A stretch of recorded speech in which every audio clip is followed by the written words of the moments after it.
Cyberbullying. Cyberbullying is the use of information communications technology, particularly mobile phones and the internet, deliberately to upset someone else.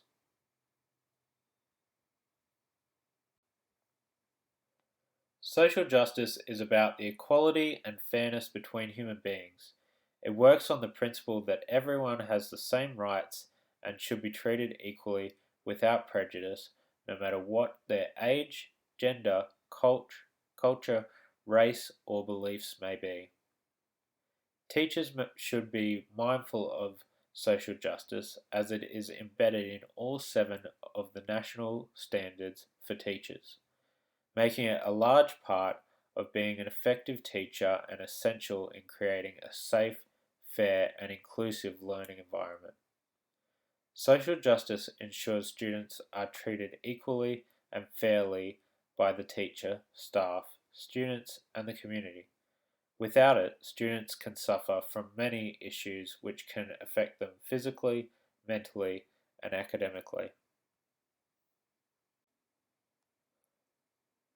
The social justice issue that will be discussed throughout this presentation is cyberbullying in an urban, secondary health and physical education and pastoral care class. This issue relates to social justice as bullying is a problem all schools face in some form on a daily basis. This can range from a small one-off incident to an ongoing harassment that one or a group of students inflict on another individual. There are several types of bullying, including verbal bullying, physical bullying, and one of the newest forms, cyberbullying.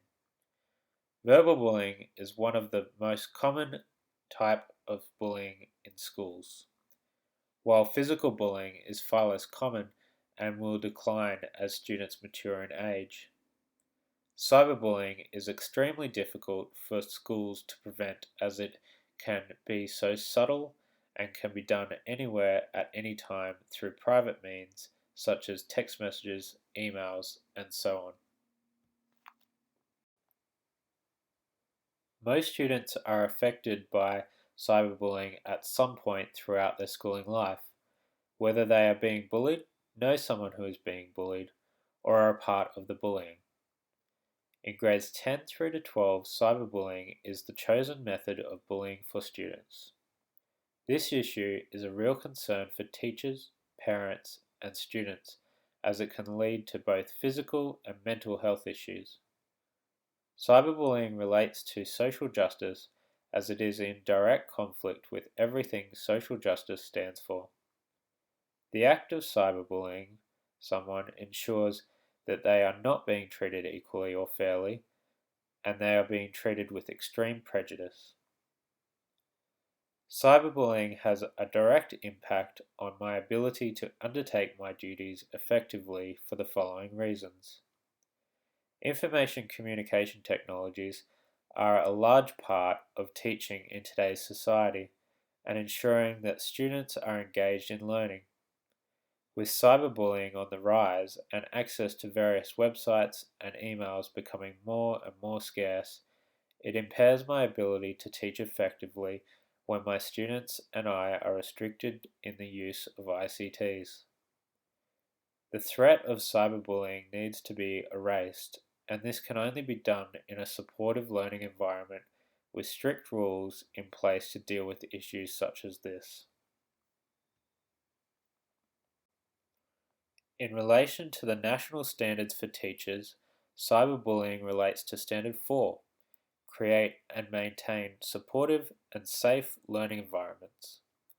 To be more specific, Standards 4.3, 4.4, and 4.5 describe some of the skills teachers should be putting into practice surrounding this issue. It is important when dealing with cyberbullying that teachers can draw upon knowledge of practical approaches to manage challenging behavior, implement strategies to support the well-being of students in the classroom, and have a wealth of knowledge in regards to the issue and the strategies involved in supporting the safe use of ICTs.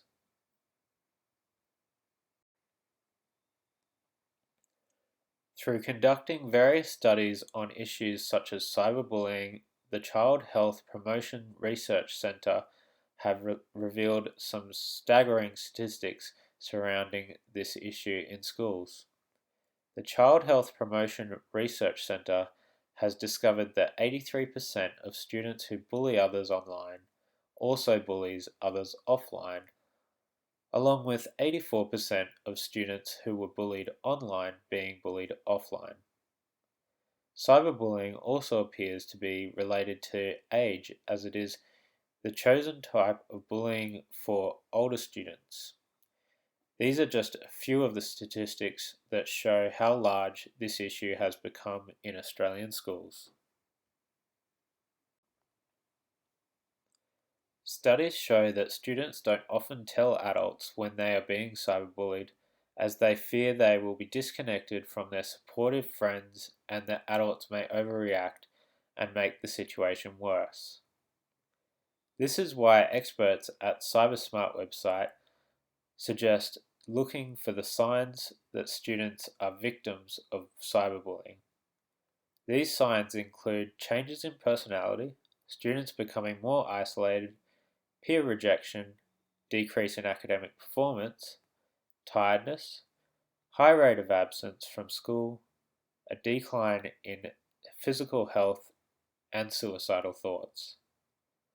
In response to suspected cyberbullying, it is important that the teacher lets the students know that they are worried about them and wish to help. If the student doesn't want help, refer the matter to another staff member they may feel more comfortable with.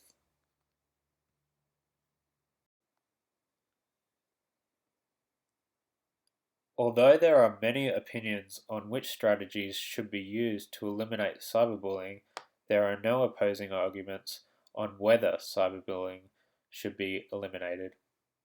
The consensus on how to eliminate cyberbullying includes the following strategies from the CyberSmart website. All teachers need to be aware of these signs and talk to students if they notice these behaviors. It is important that students feel they have someone they feel comfortable talking to in the teaching staff. Informing students of relevant information in relation to cyberbullying through creating a CyberSmart curriculum and using the CyberSmart lesson plans is important. Creating lessons such as these will ensure that students are receiving information in regards to cyberbullying. Some examples of what students will learn include that the school encourages all students that are aware of or have witnessed cyberbullying to report it to the teacher or another adult. The different ways someone can cyberbully, the consequences, and the support that is available. In summary, in order to tackle this issue, the experts suggest implementing these strategies in class and having a whole school approach to cyberbullying. There is also evidence that senior students should be the focus of this issue, as they are more likely to participate in this type of bullying.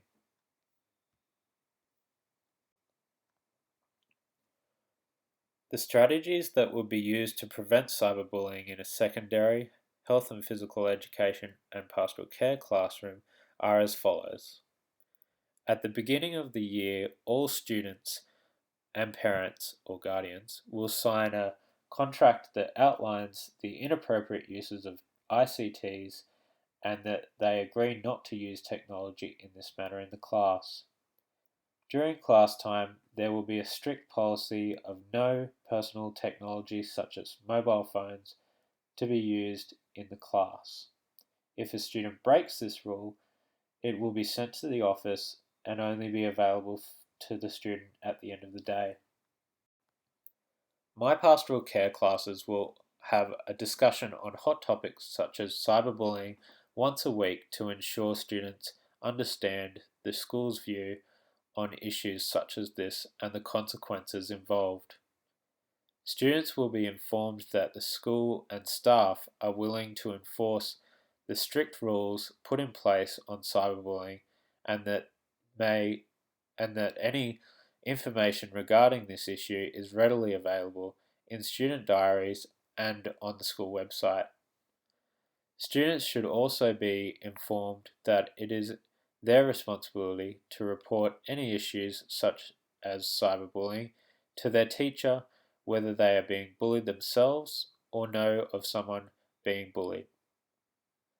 Finally, as their teacher, I will stay up to date with the signs to look out for when a student may be a victim or a participant of cyberbullying, and the school strategies used in helping the student and eliminating or reporting this issue.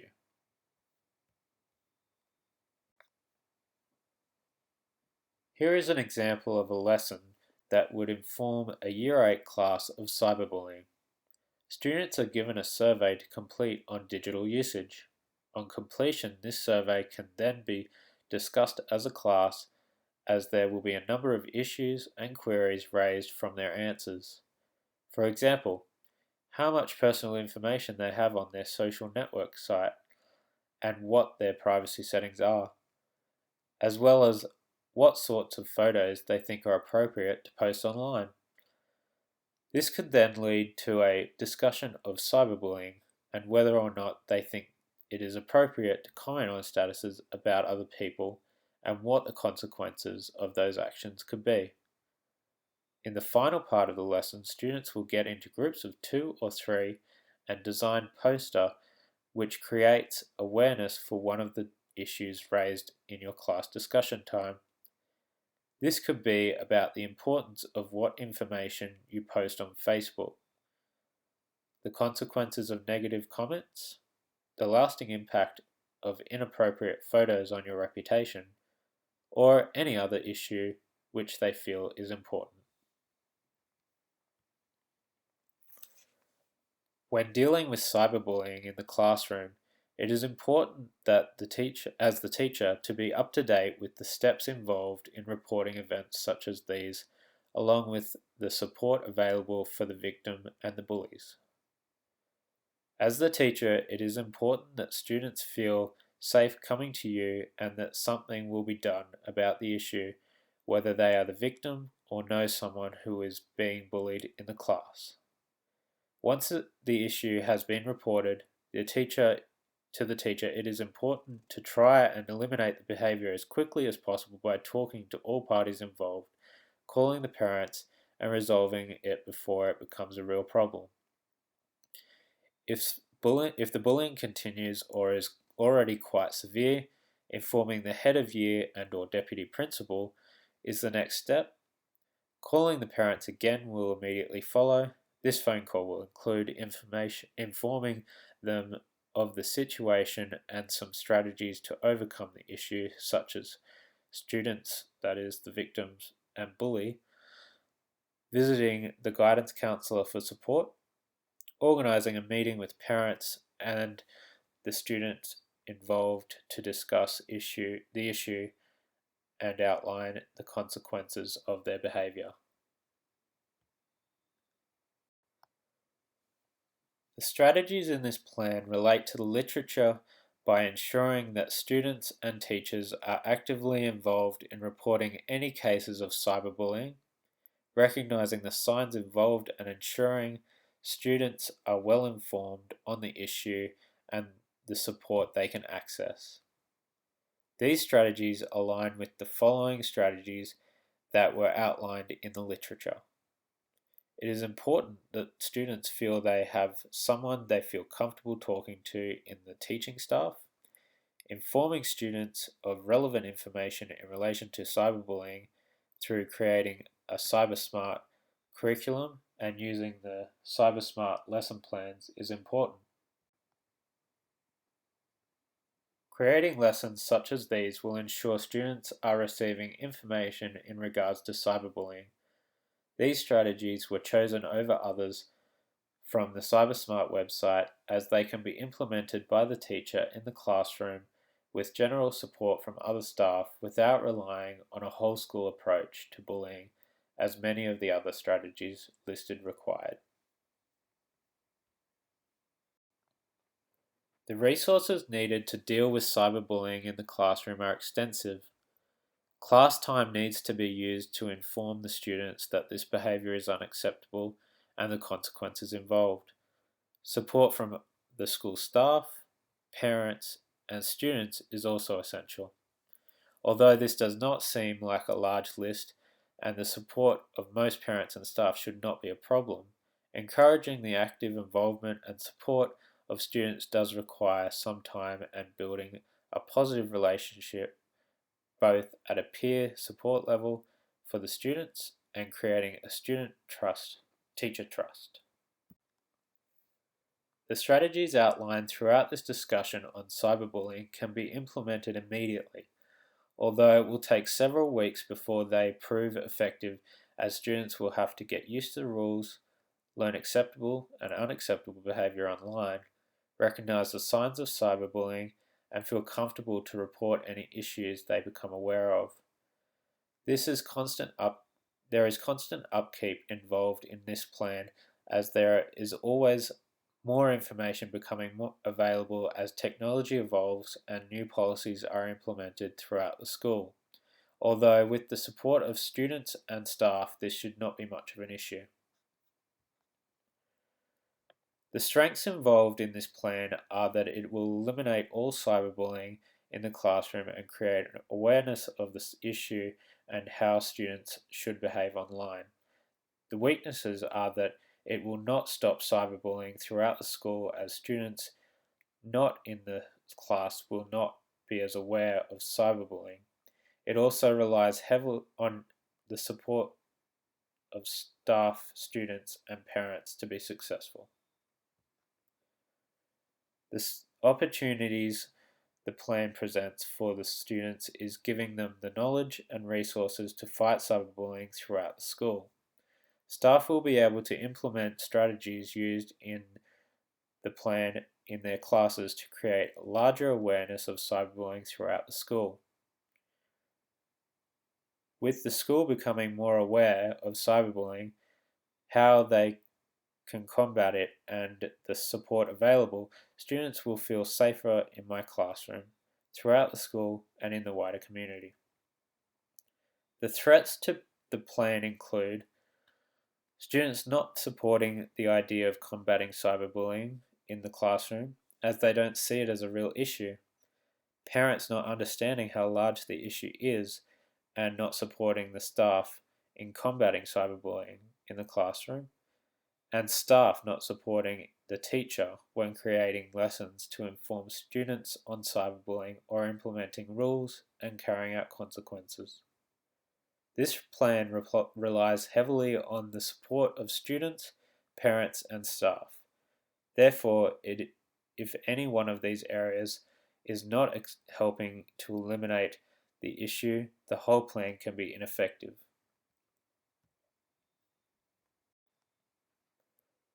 Through implementing this plan in my classroom, I can make a difference to the presence of cyberbullying in the classes I teach and hopefully throughout the school.